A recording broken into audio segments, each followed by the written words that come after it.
No matter what else is going on with our economy, it seems immigration always works its way back into the conversation. Now, everyone's talking about the immigration problem. We need to change our thinking because immigration isn't a problem, it's a solution.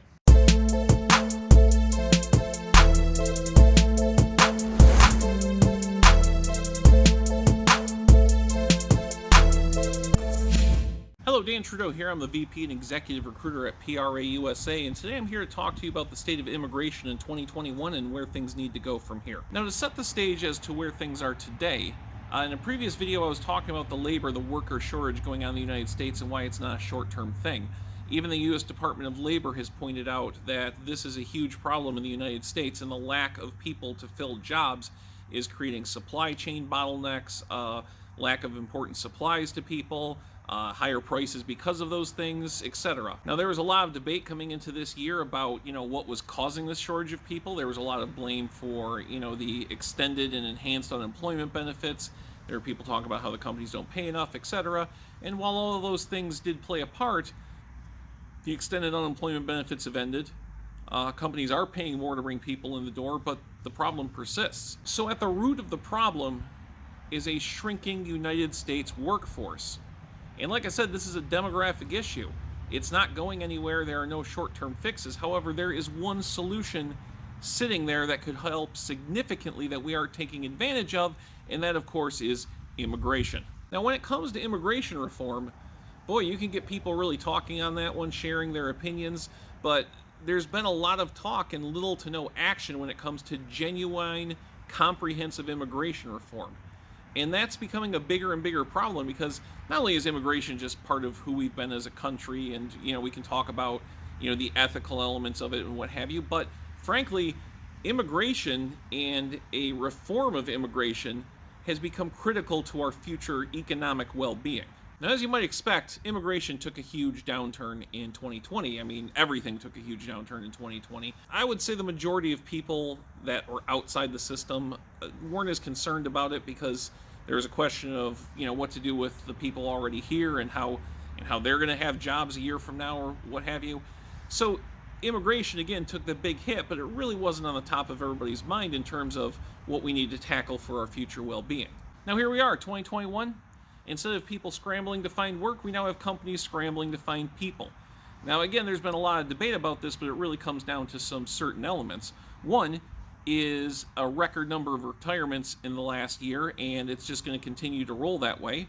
A lower worker participation rate within the economy. And then on the other side of the retirement spectrum, a record low number of people coming into the workforce because of declining birth rates. Our birth rates in the United States have been going down, so we're actually facing a shrinking population. And then on top of that, of course, the cutback in immigration programs and visa programs and things like that also made that there were less of those folks coming into our economy as well. And speaking more on the visa programs we have and the immigration programs we have, there was a 54% decline in those programs last year, and unlike what many have said, there wasn't a multitude of Americans just waiting to take those jobs.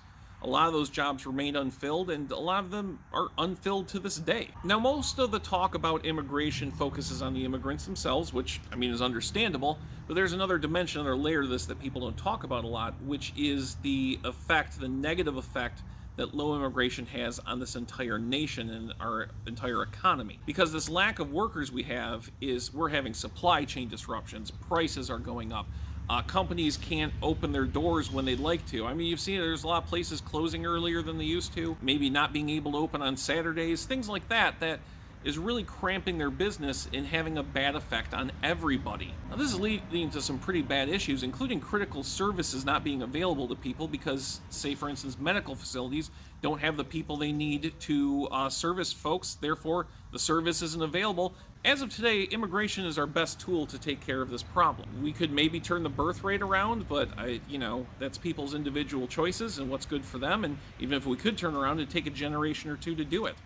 There are also issues when it comes to the lower workforce participation rate.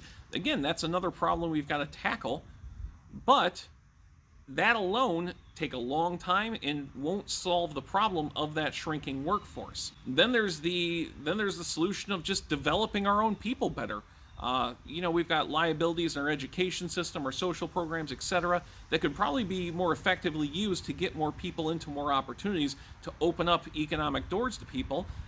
And we should do those things.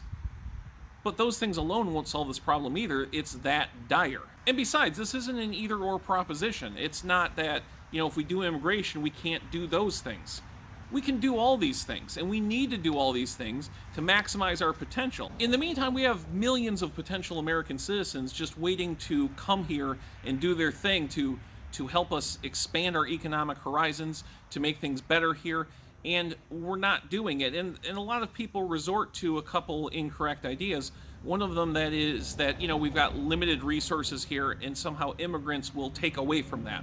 In other words, if I let other people in here, they're going to take a piece of what I have.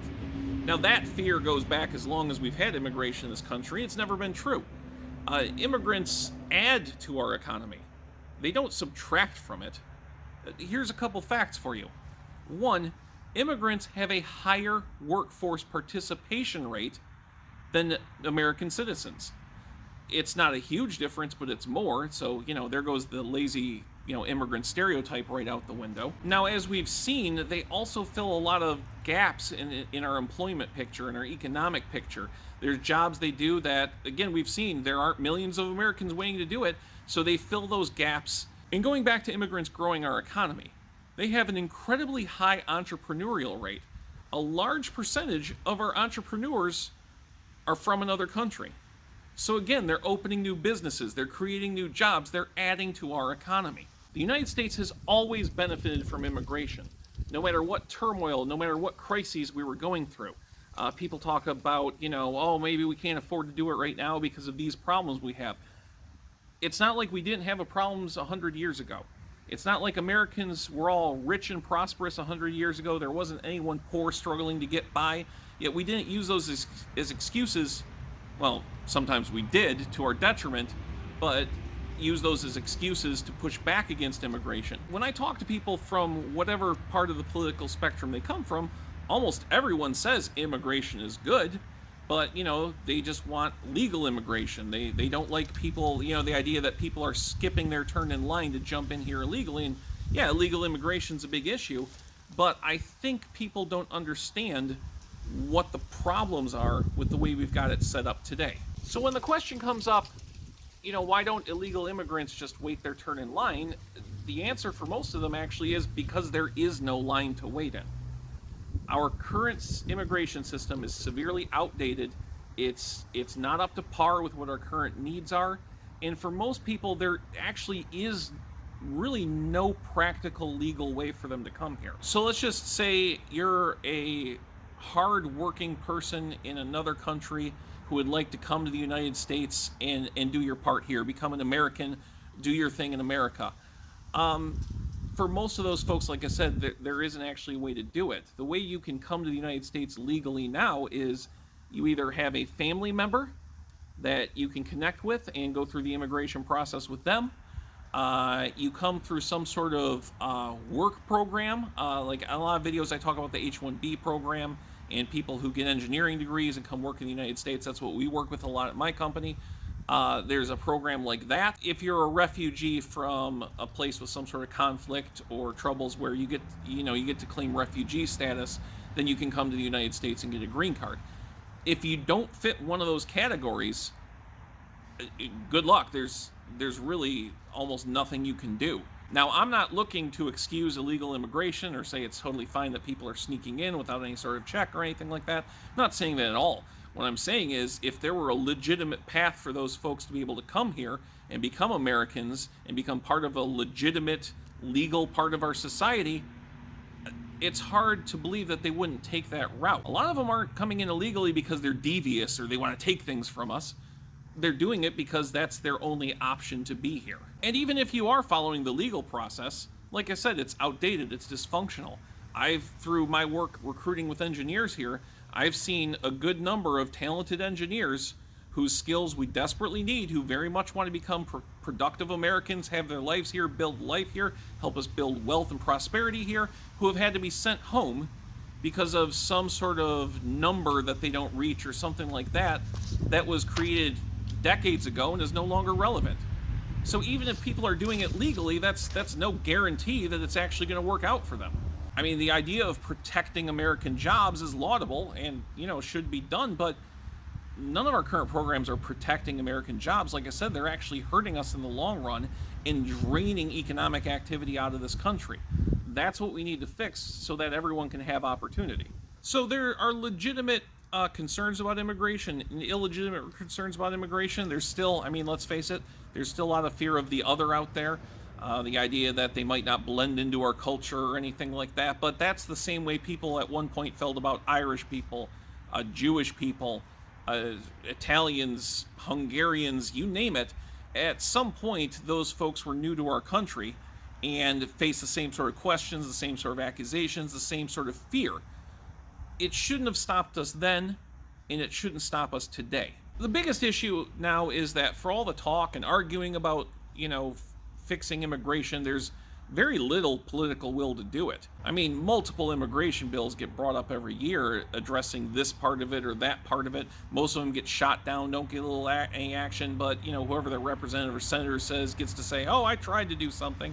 But the fact is we need a complete and utter overhaul of the entire system. In order for us to be economically successful in the future, we've got to figure out a way to safely open up immigration, make it functional again, and start giving people an opportunity to come here and grow our economy and grow opportunities not just for themselves, but for everybody. A huge part of our growth from the 19th through the 20th century in the United States was because of immigrants coming in and adding to this country. Like I said, there's this fear that they're going to take away from us. They actually add, and that's what we need to inspire. That's what we need to prompt. That's what we need to make happen, because literally our economic future is depending on it. The worker shortage today could very definitely lead to an economic shrinking down the road. The only way to reverse that is to take care of several things in our society, and immigration is right there at the front. Our current dysfunctional immigration process is literally a threat to our economy and our well-being, and an immigration solution is a huge part of the path out of that to a brighter future. Thanks for listening today, and make sure you like, share, and most of all subscribe to the PRA USA YouTube channel. We have 30 plus years of expertise in the job market, recruiting, etc. And this channel will allow you to keep on top of current events like the one I'm talking about today. You'll also get advice on managing your career, from job seeking to taking care of problems in your current job, etc. Use our experience to get the career and the future that you deserve.